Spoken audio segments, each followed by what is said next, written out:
Assalamualaikum warahmatullahi wabarakatuh. Selamat datang kembali di Ruang Narasi, tempat di mana kita ngobrol, berpikir, dan menulis bersama.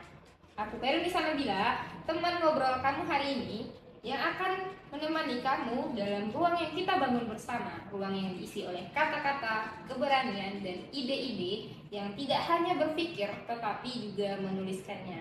Seperti biasa teman-teman, aku tidak sendiri, aku dibersamai oleh seorang sosok inspiratif, yaitu Kak Kuratul Hilma. Boleh Kak Kuratul Hilma, silakan memperkenalkan diri terlebih dahulu Kak. Oke, baik. Assalamualaikum warahmatullahi wabarakatuh. Halo sahabat semuanya. Perkenalkan, nama saya Kuratul Hilma, merupakan founder Arapika.id dan juga merupakan ketua bidang Duta Damai Sumatera Barat. Oke, Kak Hilma, boleh nih sedikit dijelaskan. Tadi kakak menjelaskan kakak founder Arah Pikir dan kepala bidang Duta Damai ya. Boleh dijelaskan apa itu Arah Pikir dan Duta Damai, Kak Hilma? Arah Pikir dan Duta Damai Sumatera Barat ini merupakan salah satu komunitas yang bergerak di bidang tulisan serta publikasi dalam bentuk media atau bahkan dalam bentuk segala hal yang menyangkut dengan tulisan maupun publikasi seperti itu. Oke, Arah Pikir ID itu merupakan salah satu media ruang publik yang menyediakan publikasi terhadap orang-orang yang menginginkan tulisannya dipublikasikan begitu. Dan kita juga bergerak di bidang ini ya, tulisan. Kita review dan juga kita bimbing teman-teman semua bagi yang ingin menulis begitu teman-teman. Tadi Kak Hilma kepala bidangnya Duta Damai. Boleh sedikit jelasin lagi sebenarnya Duta Damai ini apa Kak Hilma, dan kenapa Duta Damai ini ada, tujuan lahir dan adanya Duta Damai ini apa? Sejatinya Duta Damai ini merupakan salah satu mitra lembaga dari Badan Nasional Penanggulangan Terorisme Republik Indonesia, dan kita merupakan salah satu regional yang ada di Sumatera Barat. Dan perlu teman-teman ketahui, Duta Damai ini bergerak di bidang sosialisasi atau bahkan juga dunia maya dalam desain visual yang mencegah adanya tindakan terorisme. Dan pun di sini juga ada radikalisme ya, yang itu juga merupakan pemahaman-pemahaman yang mungkin kita bilang dalam tanda kutip sesat atau apa lah gitu kan. Cuman salah satu hadirnya Duta Damai di sini untuk mencegah hal-hal tersebut. Artinya ini juga merupakan hadir dalam bentuk mitra lembaga dari Badan Nasional Penanggulangan Terorisme Republik Indonesia gitu Kak. Bisa. Tadi Kak Hilma sempat sampaikan bahwasanya Kak Hilma Duta Damai kepala bidang blogger di regional Sumatera Barat ya Kak Hilma. Itu artinya Duta Damai bukan hanya ada satu ya Kak Hilma, berarti ada, boleh di mana aja tuh ada Duta Damai Kak Hilma? Banyak kan bisa ada di Jawa, di Jawa provinsi yang ada, lalu di Sumatera juga ada, dan Papua juga ada. Kalau nggak salah ya kurang lebih ada 18 terutama yang ada di provinsi Sumatera Barat, di provinsi yang ada di Indonesia begitu. Duta Damai ini di bawah naungan BNPT RI ya Kak Hilma, dan Duta Damai ini pusatnya BNPT RI dan dibagi ke beberapa provinsi yang ada di Indonesia. Kurang lebih ada 18 provinsi teman-teman. Berarti Duta Damai ini tidak hanya ada di Sumatera Barat, tapi juga ada di provinsi-provinsi, beberapa provinsi yang ada di Indonesia. Oke, kita balik lagi. Tadi Kak Hilma juga seorang founder arahpikir.id ya Kak Hilma gitu. Boleh sedikit diceritakan gitu latar belakang lahirnya arahpikir.id Kak Hilma? Hadirnya arahpikir.id ini saya pernah mendengar dan juga pernah membaca salah satu ini kalimat menyatakan bahwa manusia yang paling baik itu adalah manusia yang paling bermanfaat untuk orang lain. Dan ini merupakan salah satu penasaran saya sendiri untuk menjadikan arah pikir kayak ini. Dan pun di sini juga terdapat yang namanya azas pemanfaatan. Dan ini juga hadir dalam bentuk segala hal yang mengenai bermanfaat untuk orang lain. Salah satu tujuannya adalah aplikasi tulisan.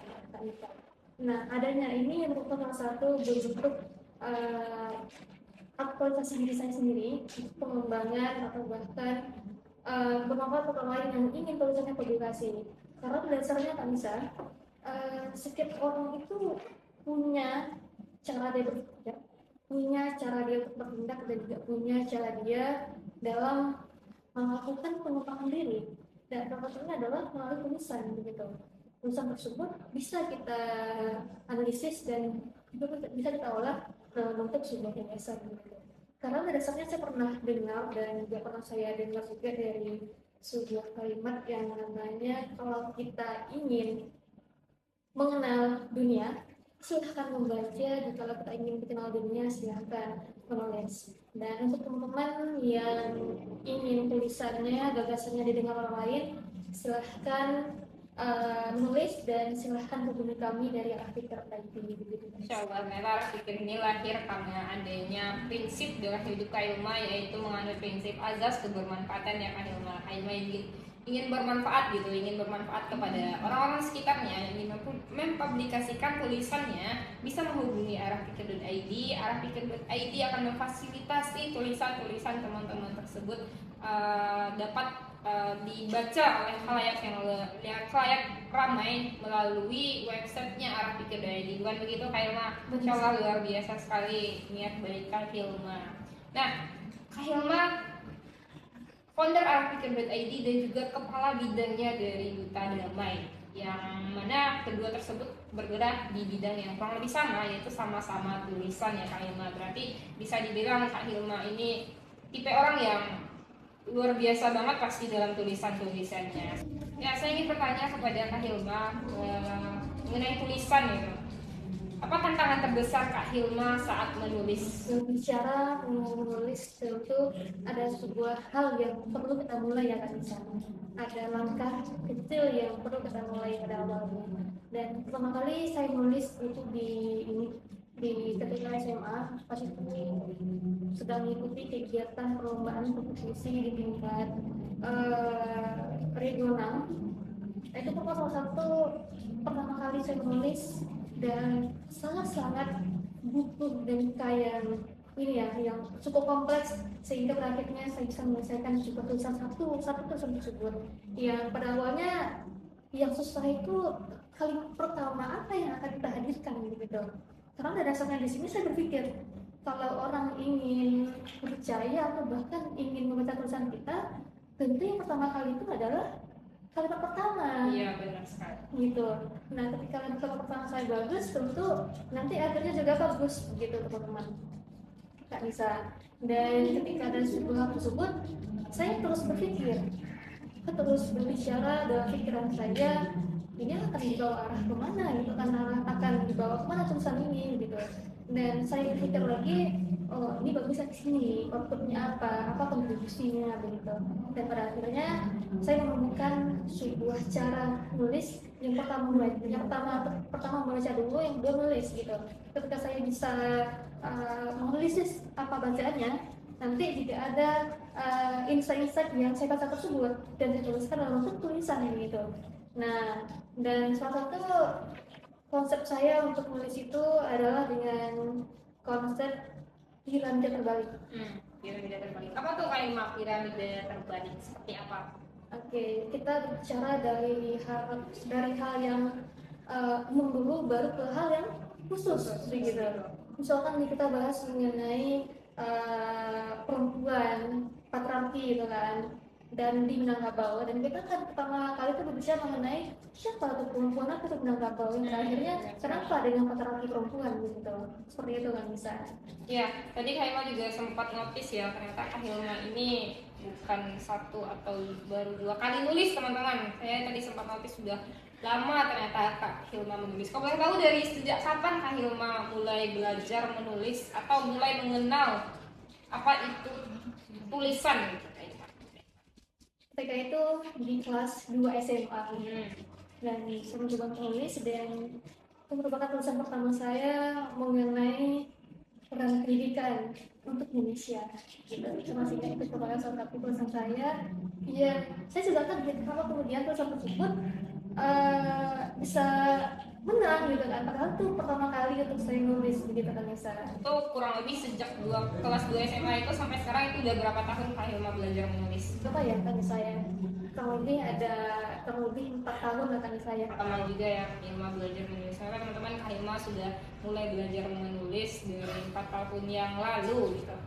Dan sekarang seperti yang kita tahu, sepertinya Kak Hilma nggak hanya tulisannya tersebut bukan hanya menang perlombaan, apakah pernah juga publish jurnal atau apa semacamnya yang pernah publish Kak Hilma? Oke, sejauh ini saya pernah publish di salah satu lembaga negara yaitu Lembaga Nasional, dan juga ada juga yang publish di jurnal Universitas Hasanuddin Islatif, dan juga beberapa tulisan yang ada di Rexpinding. Itu merupakan salah satu tulisan yang memang fokus pada hukum itu sendiri gitu. Dan artikel juga ada, dan pun opini juga ada, esai, atau bahkan di kumparan juga ada. Teman-teman bisa cek di Google ya tulisan saya mengenai apapun itu. Banyak hukum sih Kanisa, karena 3 tahun ini saya bergelut dalam bidang hukum begitu. Nah, kalau misalnya memang lagi mau banyak tulisan saya diakses, silakan cek aja LinkedIn saya sendiri atas nama Korpul Hilma. Di sana juga ada link-link publikasi yang sudah saya hadirkan di sana begitu Kanisa. Oke, menarik banget ya, ternyata Kak Hilma sudah 4 tahun berkutat di dunia tulisan teman-teman. Dan kalau boleh tahu selama ini apa aja gitu Kak Hilma kontribusi yang sudah Kak Hilma berikan terhadap Duta Damai atau bahkan arah pikir itu sendiri? Pada dasarnya di sini yang saya bilang tadi bahwa asas bermanfaatan manusia yang paling baik adalah manusia yang paling bermanfaat untuk orang lainnya gitu. Nah, tentu arah pikir dari ini juga bergerak di bidang publikasi tulisan. Siapapun yang ingin nulis kita wadahi, siapapun yang ingin bergagasan kita bantu, siapapun yang ingin melatih tulisan kita bantu begitu. Nah, sejauh ini kontribusi arah pikir.id untuk Indonesia, bahkan untuk yang teman-teman ingin publikasi, alhamdulillah sejauh ini beberapa tulisan sudah kita upload juga di arahpikir.com. Teman-teman bisa cek di Google arahpikir.com. Di sana terdapat tulisan-tulisan mengenai hukum, religi, lingkungan, pendidikan, dan sebagainya begitu bisa. Kalau dari Duta Damai sendiri bagaimana Kak Hilma? Apakah ada kegiatan Duta Damai yang fokus kepada pelatihan penulisan misalnya untuk para peserta atau para anggota Duta Damai khususnya di regional Sumatera Barat?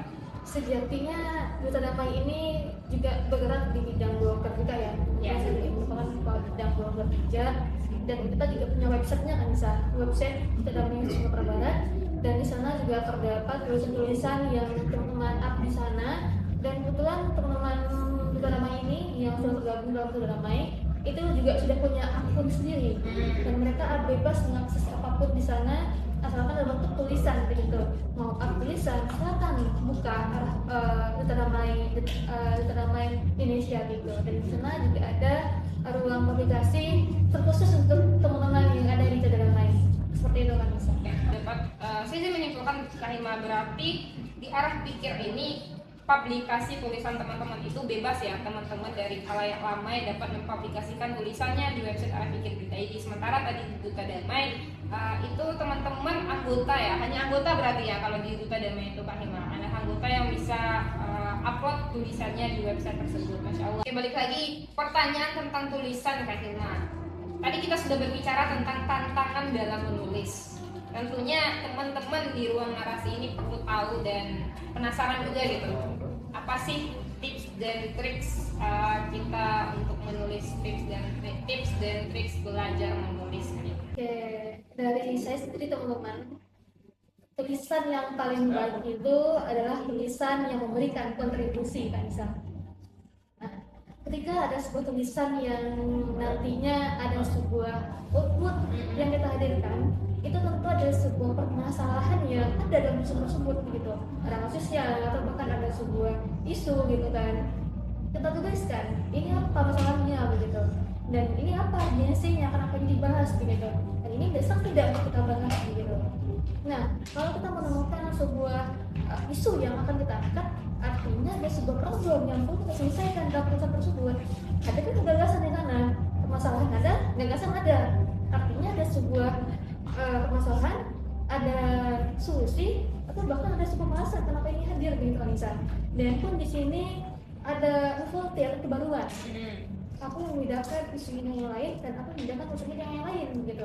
Ketika ada sebuah kebaruan dalam tulisan ini, tentu ada sebuah gagasan baru terhadap tulisan tersebut begitu. Dan pun di sini tulisan tersebut bersifat khusus membahas hal itu. Tadi yang saya bilang, tulisan tersebut harus mencerminkan umum ke khusus. Iya. Dari hal yang kita bahas umum dulu, nanti ada lalu itu hal yang khusus begitu. Kemenangannya itu adalah sebuah permasalahan yang perlu kita bahas begitu. Dan pun di sini juga terdapat hal-hal yang perlu kita responsifkan Kak Nisa, yang perlu kita responsifkan dan perlu kita respon terhadap isu tersebut begitu Kak Nisa. Artinya di sini tulisan tersebut menjawab segala hal yang sudah terasakan tadi bagian terbelakang atau bahkan pembahasan begitu kan Nisa. Artinya di sini terdapat sebuah hal yang perlu kita masukkan dalam sebuah tulisan, baik itu permasalahannya, problemnya apa, isunya apa, lalu apa kebaruannya, atau bahkan apa sebuah hal yang khusus kita angkat dan membedakan hal yang lain, dan apa respon kita terhadap isu tersebut. Artinya ada sebuah kontribusi yang kita hadirkan, ada sebuah solusi terhadap masalah tersebut kan Nisa. Nah, yang saya bilang tadi bahwa tulisan yang baik itu adalah tulisan yang memberikan kontribusi begitu kan Nisa. Dari sisi Tulisan yang baik itu tulisan yang menghadirkan kontribusi teman-teman, menghadirkan kontribusi dari permasalahan-permasalahan yang ada. Insya Allah luar biasa banget Kak Hilma. Udah sampai di penghujung sesi nih teman-teman. Sebelum kita tutup sesi ini, aku minta dulu nih dari Kak Hilma, barangkali ada pesan, harapan atau kata-kata hari ini untuk anak muda yang sedang belajar menulis. Kak Hilma, boleh Kak Hilma? salah satu kalimat yang sering saya gabungkan adalah we are what we think. Kita adalah apa yang kita pikirkan, dan kita ada karena kita berpikir, dan kita hadir di sini karena kita berpikir seperti itu. Karena pada hakikatnya di sini manusia itu lahir karena fitrahnya begitu. Artinya teman-teman di sini ada di sini, lahir di sini, dan juga bergerak di sini itu atas apa yang teman-teman pikirkan. Dan teman-teman silahkan penulis dan silahkan membaca, karena pada dasarnya tadi yang saya bilang tadi bahwa jika teman-teman ingin mengenal dunia silahkan membaca, dan jika teman-teman ingin dikenal dunia silahkan menulis. Artinya di sini apapun yang kita pikirkan dan apapun yang ingin kita hadirkan di sebuah gagasan itu tidak jauh yang namanya dengan tulisan. Tulisan tersebut hadir karena ada sebuah gagasan dan juga hadir karena sebuah permasalahan. Artinya di sini teman-teman silahkan maksimalkan ruangnya, dan silahkan maksimalkan bacaannya, dan juga silahkan maksimalkan apa yang ada seperti media sosial, Google itu sudah ada. Silahkan akses sebanyak-banyaknya teman-teman. Karena pada dasarnya di sini kita ilmu pengetahuan itu tidak sebatas buku saja, internet juga ada. Silahkan akses e-book juga, jurnal juga banyak teman-teman. Perpustakaan juga sudah banyak di sini ya teman-teman, di Sumbar gitu kan. Artinya ada sebuah hal yang teman-teman inginkan begitu. Dan silahkan maksimalkan ruangnya, dan juga silahkan maksimalkan media teman-teman. Sekian dari saya, terima kasih. Assalamualaikum warahmatullahi wabarakatuh. Kalau banget terima kasih banyak Kak Hilma sudah hadir di ruang narasi pada pagi hari ini. Kita nggak hanya ngobrolin soal tulisan, tapi juga ngobrolin tentang ruang-ruang narasi itu untuk hadir, dan azas-azas kebermanfaatan itu kita maksimalkan teman-teman. Sekali lagi terima kasih banyak Kak Hilma, dan buat teman-teman pendengar ruang narasi, terus baca, terus pikir, dan terus menulis. Semoga apa-apa yang kita sampaikan tadi dapat kita ambil manfaatnya teman-teman. Sampai jumpa di ruang narasi selanjutnya. Assalamualaikum warahmatullahi wabarakatuh.